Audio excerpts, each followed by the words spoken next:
प्राचीन काल में हम लोग होलिका किस लिए मनाते हैं पता है? नहीं। इसमें देखो बेटा 3 लोग की कहानी है, प्रहलाद और हिरण्यकश्यप और होलिका। होलिका जो था ना, होलिका जो थी वो लेडीज थी, स्त्री, वो हिरण्यकश्यप की बहन थी। प्राचीन काल में हिरण्यकश्यप जो था ब्रह्मा का तपस्या करके वरदान पा गया था कि मैं इस संसार में न तो आग से मरूंगा, न तो कोई हमें घर में मार पाएगा, न कोई आसमान में, न पवन, मतलब हमको न तो जल में कोई मार सकता है। और हिरण्यकश्यप के अंदर घमंड आ गया था।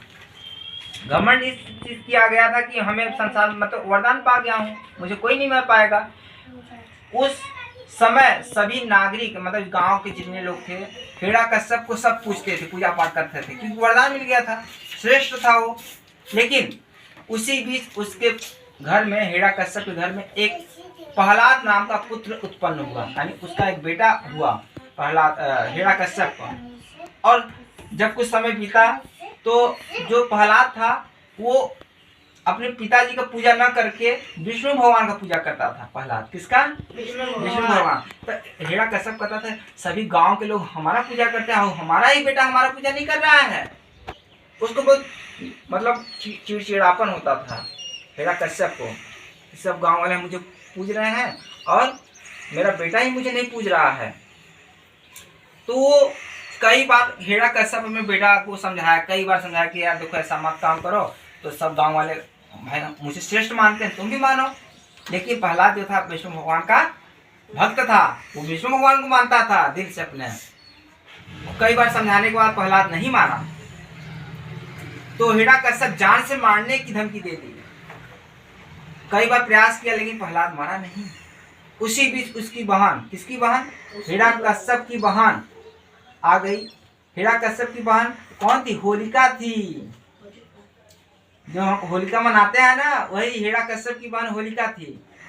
आई तो होलिका बोली भैया तुम्हें क्या दिक्कत है, क्यों आप हमेशा दुख में रहते हैं?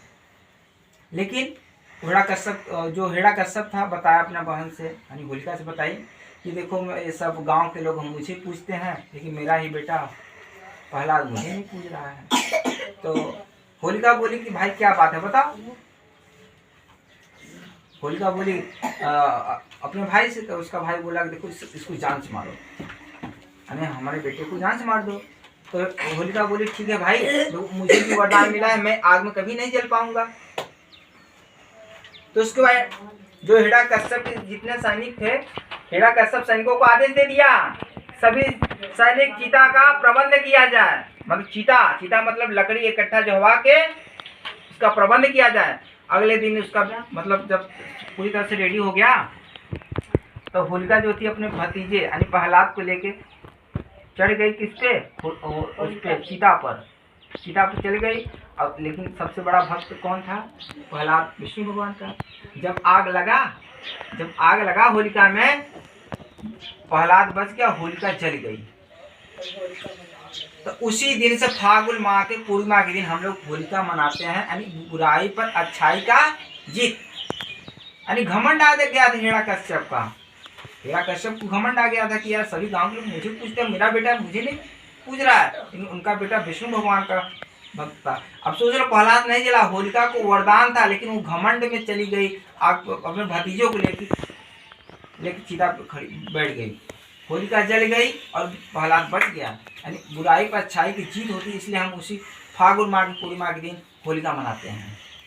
और उसके यहाँ से होली अपने एक दूसरों को भाईचारा में जो कुछ भी होते हैं उनको लगा के होली आनंद के साथ मनाते हैं, उस दिन मीठा अच्छे से खाते हैं। ये कहानी हमारा कैसा लगा, और जहाँ तक आशा है उनके बहुत ही अच्छा लगा होगा। कुल मिला के बुराई पर अच्छाई का जीत हुआ है। ठीक, और वीडियो थोड़ा आप करो।